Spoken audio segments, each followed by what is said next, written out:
Buanglah buku amalan bid'ah, yasinan, tahlilan. Enak saja kata mereka. Dengarkanlah penjelasan berikut ini. Assalamualaikum warahmatullahi wabarakatuh. Bismillah, alhamdulillah, wassalatu wassalamu ala rasulillah wa ala alihi wa sahbihi wa mawalah wa la hawla wa la quwata illa billah, amma ba'd. Saudaraku kaum muslimin wal muslimat rahimakumullah, menanggapi tentang banyaknya pertanyaan tentang fadilah surat Yasin, apakah ada dalil-dalilnya atau memang itu bid'ah yang mungkarah, bid'ah yang sayyi'ah, bid'ah yang dolalah, yang dibuat-buat. Ya, oleh sebab itu nanti kita akan jelaskan panjang lebar tentang dalil-dalilnya. Kemudian kita tulis di papan tulis al-ahaditsu fi fadli surat Yasin. Al-ahaditsu fi fadli surat Yasin. Mengapa kita tulis di papan tulis? Karena selama ini kan banyak ustadz yang di YouTube atau di TV mereka berdalil tapi para penonton nggak tahu dalilnya, ya, para jamaah nggak tahu dalil, makanya kita ajari sekalian tentang dalil-dalilnya supaya jelas. Al-ahaditsu ini adalah beberapa hadis, jamaknya haditsun. Beberapa hadis fi fadli surat Yasin, di dalam menjelaskan fadilahnya surat Yasin. Ada 4 hadis, ya, dapat hadis yang kita terangkan di sini. Selain 4 ini adalah rata-rata hadisnya itu kalau enggak mauquf, maqtu, ya, mauquf atau maqtu atau munqati. 4-4-nya ini adalah hadis yang marfu, yang sampai kepada Rasulullah SAW. Ingat, selain 4 ini adalah hadisnya mauquf atau maqtu, ya, atau munqati. Kemudian derajatnya, nanti kita akan bicarakan derajat hadisnya. Hadis yang marfu kepada Rasulullah SAW tentang surat Yasin ada 4 ini. Di luar 4 ini saya peringatkan lagi adalah kalau enggak mauquf, ya maqtu'. Hadis yang pertama, an Ma'qil bin Yasarin, dari Ma'qil bin Yasar. Ma'qil bin Yasar. Ma'qil bin Yasar radhiyallahu anhu anna Rasulullah sallallahu alaihi wasallam, sesungguhnya Rasulullah SAW telah bersabda oleh beliau Rasulullah, Yasin qalbul Qur'ani. Sebenarnya ini hadisnya agak panjang di sini, ya. Cuman di sini kan menjelaskan hanya surat Yasin, sehingga saya putus. Sudah singkat, Yasin qalbul Qur'ani. Bermula surat Yasin qalbul Qur'ani, yaitu hatinya Al-Qur'an. La yaqruha, tidak membaca kepada Yasin, rajulun, oleh seorang, yuridu, yang menginginkan atau menghendaki, oleh rajul, Allah pada Allah tabaraka yang maha suci atau maha berkahi oleh dia Allah, wa ta'ala, dan maha tinggi oleh dia Allah, wa darul akhirata, dan pada negeri akhirat, illa ghufira lahu, illa kecuali ghufira akan diampuni, ya diampuni, lahu terhadap baginya man, rajul. Jadi ini Yasin qalbul Qur'ani. La yaqruha rajulun yuridullaha tabaraka wa ta'ala wa darul akhirata illa ghufira lahu. Ya, illa ghufira lahu. Kemudian lanjutnya redaksi hadis, matan hadis, waqra'uha, dan bacalah oleh kalian, ini amar berarti. Dan bacalah oleh amar, perintah, amar itu perintah Rasulullah. Waqra'uha, dan bacalah oleh kalian pada dia Yasin, surat Yasin, ala mautakum, atas orang-orang mati kalian. Makanya surat Yasin itu sering sekali dibaca kepada orang-orang yang meninggal, baik yang mau meninggal maupun yang telah meninggal, maupun yang telah di kuburan bertahun-tahun. Kemudian redaksi lain, fi'ilnya seperti ini, redaksi itu matan, iqra'u Yasin ala mautakum. Iqra'u, bacalah oleh kalian Yasin pada Yasin ala mautakum, atas orang-orang mati kalian. Ini takhrij hadis sekarang. Akhrajahu Ahmadu fi musnadihi, telah mengeluarkan pada hadis Ahmadu oleh Ahmad fi musnadihi, di dalam musnadnya Imam Ahmad bin Hanbal. Nomor hadis 20.300 dan 20.301. Tapi redaksinya agak pendek, ya, makanya di sini saya cukupkan 20.300 dan 20.324. Wa Nasai fi Amal Yaumil Lailati, dan oleh Imam An-Nasai di dalam kitab beliau namanya Amal Yaumil Lailah. Ini kitab khusus tentang zikir dan doa. Imam An-Nasai itu punya kitab namanya As-Sunan Al-Kubra yang pertama, yang kedua As-Sunan Al-Mustaba, kemudian kita punya kitab Amal Yaumil Lailah khusus zikir dan doa. Nomor hadis 1083. Wa Tabarani, para ulama ahli hadis, baknya ini di fathah, Tabaro, bukan tob, tapi Tabaro. Bukan Tabrani tapi Tabarani fil Kabir, di dalam Mujam. Al-Kabir ini disingkat fil Mujami Al-Kabir maksudnya, ya. Karena Imam Tabrani punya 3 Mujam. Mu'jam yang pertama adalah mu'jam as-shaghir, mu'jam yang kedua mu'jam al-awsat, mu'jam yang ketiga mu'jam al-kabir. Ini yang besar, ya, yang besar. Nomor hadis 511. Rawahu, ini redaksi yang ini.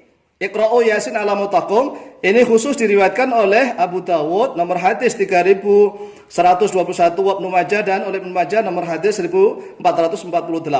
Tapi sama-sama dari Abu Hurairah. Dari Ma'qil bin Yasar. Dari Ma'qil bin Yasar. Qala Al-Haythami, telah berkata oleh Al-Haythami fi Majma'iz Zawaid. Ini kurang hamzah ya, fi Majma'iz Zawaid. Hari ini kurang hamzah. Zawaid di dalam kitab namanya Majmu'uz Zawaid.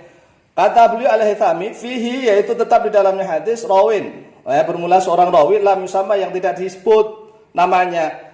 Tetapi kata beliau wa baqiyatu rijalihi, dan sisanya perawi-perawi hadis, rijal hadisnya rijalus sahihi, yaitu perawi-perawi yang sahih. Ini kata Imam Al-Haythami dalam kitab Majmu'uz Zawaid. Ini saya jelaskan ini perkataan saya. Imam Ahmad an Mu'tamir, ini penjelasan mana sih rajul yang tidak dijelaskan? Saya jelaskan di sini, yaitu Imam Ahmad meriwayatkan dari Mu'tamir bin Sulaiman an abihi, berarti dari Sulaiman, dari bapaknya. Bapaknya Mu'tamir siapa? Sulaiman. Lah inilah rajul yang tidak disebut, lam yusamma an rajulin, dari seorang laki-laki, an abi, dari bapaknya rajul, dari rajul dan bapak rajul. Ini juga enggak disebut namanya siapa. An Ma'qil bin Yasarin, dari Ma'qil bin Yasar. Wa qala Al-Mundhiri, dan telah berkata oleh Imam Al-Mundhiri fi Targhib wa Tarhib, di dalam kitab beliau Al-Mundhiri. Ibnu Mundhir dengan Al-Mundhiri beda loh ya. Ini Al-Mundhiri fi Targhib wa Tarhib, di dalam kitab beliau At-Targhib wa Tarhib. Wa rawahu, dan telah meriwayatkan pada hadis Al-Hakim oleh Imam Hakim, wa sahhahahu, dan telah mensahkan oleh Imam hadis pada hadis. Wa sahha, dan telah mensahkan oleh siapa? Oleh Imam Hakim pada hadis. Jadi menurut Imam Hakim hadis ini sahih. Wa qala as-Syaikh Al-Arnaud, ya, Arnaud ini ta ini seharusnya tulisnya saya keliru. Arnaud ta isnadu sahihun, bermula sanad hadis ini sahih. Jadi ini adalah sanad yang sahih. Ini dari Ma'qil bin Yasar, walaupun ada satu rawi yang tidak disebut, tapi oleh mayoritas ulama-ulama hadis mengatakan hadis ini sahih. Ya, bahkan Imam Haythami mengatakan sahih, Imam Hakim mengatakan sahih, Syekh Al-Arnaud juga mengatakan sahih. Yang kedua, dari pertama Ma'qil bin Yasar, yang kedua Abu Hurairah. Ya, an Abi Hurairah radhiyallahu anhu anna Nabiy sallallahu alaihi wasallam qala, sesungguhnya Nabi sallallahu alaihi wasallam telah bersabda, man qara'a Yasin fi lailatin iltimasa wajhillahi ghufira lahu. Man, bermula siapa saja qara'a yang membaca oleh dia Yasin pada surat Yasin fi lailatin, dalam suatu malam, iltimasa wajhillah. Iltimas itu artinya ibtigha, yang mencari ridha Allah. Jangan diartikan mencari wajahnya Allah loh ya. Bagi orang-orang yang tekstual, ya, tekstual itu mencari wajahnya Allah, punya wajah, enggak begitu. Iltimasa wajhillah, yang mencari ridhonya Allah, ghufira, maka akan diampuni terhadap dia, lahu, terhadap baginya dia man. Ya. Qara'a Yasin fi lailatin. Tidak harus khusus malam Jumat. Bahkan hadis-hadis yang menjelaskan tentang Yasin malam Jumat itu hadisnya, mohon maaf ya, rata-rata dhaif. Bahkan ada yang maudhu'. Hadis maudhu' itu palsu, bukan hadis sebenarnya. Palsu, maudhu', palsu, dusta atas nama Rasulullah. Jadi ini man qara'a Yasin fi lailatin, malam apa saja. Malam apa saja. Iltimasa wajhillahi ghufira lahu. Takhrij hadis akhraja, telah mengeluarkan pada hadis Abu Dawud, Imam Abu Dawud atau Yalisi. Atau Yalisi. Jadi ini bukan Imam Abu Dawud As-Sijistani loh ya. Abu Dawud yang pemilik Sunan tadi bukan. Ini Abu Dawud atau Yalisi ini sezaman dengan Imam Syafi'i. Bahkan wafat beliau sama, yaitu tahun 2004 Hijriah, Abu Dawud atau Yalisi. Fi Musnadi, dalam musnad beliau, nomor hadis 2589. Wa Darimi, dan oleh Darimi nomor hadis 3460. Kemudian oleh Imam Ibnu Sunni juga sebenarnya ini ya, Imam Sunni. Wa Abu Ya'la Al-Mausili, dan oleh Imam Abu Ya'la Al-Mausili, orang Mausul, Abu Ya'la, nomor hadis 6224. Tapi redaksinya sama-sama dari Abu Hurairah. Abu Ya'la merawikan hadisnya begini. Man qara'a Yasin, man, bermula siapa saja qara'a yang membaca oleh dia man Yasin pada Yasin fi lailatin, sama lailatin, tidak harus malam Jumat. Malam apa saja, setiap malam bagus.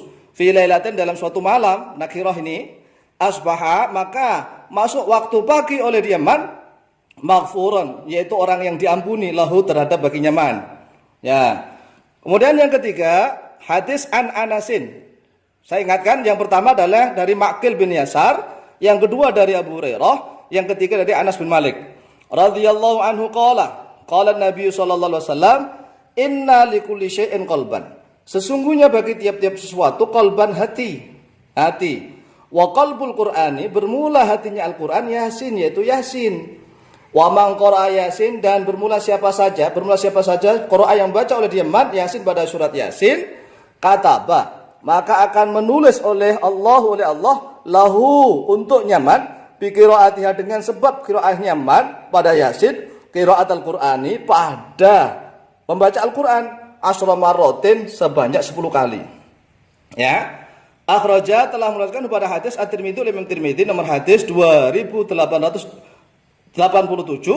Wa qala, dan telah berkata oleh Imam Tirmidzi, hadza haditsun gharibun. Hadza bermula ini haditsun, yaitu hadis gharibun yang gharib.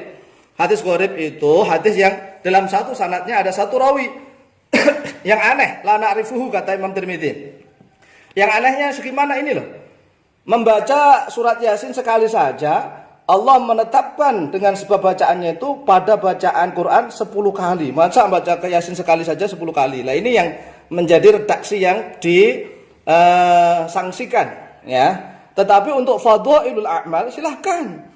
Boleh, yang tidak boleh itu hadis yang misalnya dhaif tentang halal haram, tentang hukum, tentang iman, keimanan, enggak boleh. Itu hadisnya harus sahih, harus minimal hasan. Kalau untuk keimanan minimal harus sahih, ya, tidak boleh hasan. Kemudian hadis keempat, an Jungtub bin radhiyallahu anhu. Jungtub bin Junadah ini, ya. Diriwayatkan dari Jungtub radhiyallahu anhu qala Rasulullah sallallahu alaihi wasallam, man qara'a Yasin, man bermula siapa saja qara'a yang baca oleh dia man Yasin pada Yasin fi lailatin, dalam suatu malam, ibtigha'a wajhillahi, karena mengharap ridha Allah. Ingat, wajhun jangan diartikan wajah. Jangan seperti orang-orang Wahabi itu yang selalu mengartikan tekstual begitu, ya. Yang selalu mengharapkan ridha Allah taala, ghufira, maka akan diampuni lahu terhadap baginya man. Ini. Jadi akhraja, telah mengeluarkan pada di hadis Ibnu Hibban oleh Ibnu Hibban fi sahih, dalam kitab sahihnya Ibnu Hibban. Di dalam bab ini sengaja saya tulis fi dzikri istihbabi qiraati Yasin. Di dalam menyebutkan kesunahannya, Imam Ibnu Hibban saja di dalam kitab sahih beliau, judulnya saat menulis hadis ini, judul di atasnya yang ini, dzikru istihbabi qiraati Yasin lil mustahid, bagi orang-orang yang mustahid, fi lailatin, orang yang tahajud di dalam suatu malam, raja'a maghfiratillah, karena mengharap, ya, ampunannya Allah, ma qaddama, pada sesuatu yang telah terdahulu oleh ma min dunubi, dari dosa-dosanya man atau rajul, biha, dengan surat Yasin. Jadi Imam Ibnu Hibban saja di dalam kitab sahih beliau menulis istihbab, sunnahnya qiraati Yasin lil mustahidi fi lailatin. Ingat sekali lagi bahwa dalil-dalil hadis tentang surat Yasin itu yang marfu yang sampai kepada Rasulullah SAW itu ada 4. Yang pertama dari Ma'qil bin Yasar, yang kedua dari Abu Hurairah, yang ketiga dari Anas bin Malik, yang keempat dari Jundub bin Junadah. Ini yang marfu. Selain yang itu maka dia hadisnya mauquf atau maqtu atau munqati, bahkan ada yang mudhu, ya, jangan dipakai. Cukup 4 ini saja sudah menjadi dasar bagi kita untuk beramaliyah, mengamalkan surat Yasin setiap saat. Tapi ingat, jangan hanya dikhususkan pada malam Jumat saja. Karena dari 4 redaksi hadis tersebut tidak ada yang menyebutkan takhsis malam Jumat. Kalau ada hadis yang menyebutkan takhsis malam Jumat, itu hadis yang di luar ini, ya, hadis yang dhaif. Demikian, wallahu taala alam bisawab, wallahu muwaffiq ila aqwamit thariq. Wassalamualaikum warahmatullahi wabarakatuh.